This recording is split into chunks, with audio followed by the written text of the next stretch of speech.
Hey hey! Refuser un client, ça t'est-tu déjà fait peur? Comme si tu disais non à de l'argent, puis t'avais peur de manquer. Moi aussi, jusqu'à ce que je comprenne que dire non, c'était dire oui à ce que je mérite vraiment. OK? On a tous vécu ça dans nos débuts. On a peur de manquer, on veut plaire, on veut se montrer, on veut se démarquer. Mais des fois, faut se remettre de l'avant. Dans cette vidéo, je te partage pourquoi j'ai commencé à refuser certains contrats et comment ça a complètement changé ma business, mes revenus et aussi, évidemment, mon énergie.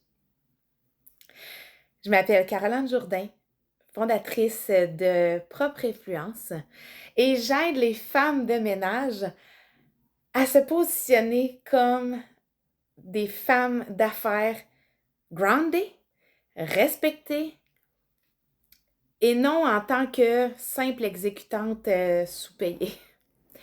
Moi, je veux vraiment là, te pousser, te soutenir à être à ton meilleur à tous les jours et à garder vivant la raison pourquoi tu t'es parti en affaires. Au début, là, je disais oui à tout, OK? Parce que j'avais peur justement de manquer. Puis en réalité, je me surchargeais. Je m'épuisais aussi. Puis j'attirais d'une certaine façon le mauvais type de client. Celui qui n'était pas aligné avec ce que moi je voulais offrir, avec ce que je voulais avoir aussi. Puis le jour où j'ai appris à dire non, ben mes revenus ont augmenté.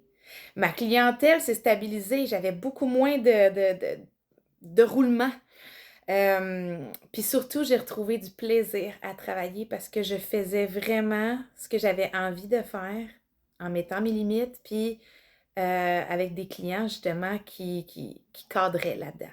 Parce qu'un client que j'ai choisi, que tu choisis, il est censé de t'amener de la clarté, pas de te donner un poids de plus sur tes épaules, right? Fait que refuser un client, c'est pas de rejeter, c'est de rediriger ton énergie vers quelque chose qui t'élève. C'est vraiment ça. Qu'est-ce que tu en penses? Commente sous cette vidéo, je me choisis. Si toi aussi tu veux apprendre à filtrer ta clientèle. Je t'invite à télécharger mon outil gratuit aussi, intitulé Les 5 pièges qui t'empêchent de te positionner comme une vraie clean boss et comment les transformer en puissance. Et si tu veux un scoop, ma prochaine vidéo, je le dis-tu ou je le dis pas? Bon, OK. Je vais te parler d'une femme qui m'a énormément inspirée durant mon parcours, dans ma façon de me positionner aussi comme une vraie leader. Et j'ai nommé Oprah. Fait que, au plaisir de te retrouver à ma prochaine vidéo.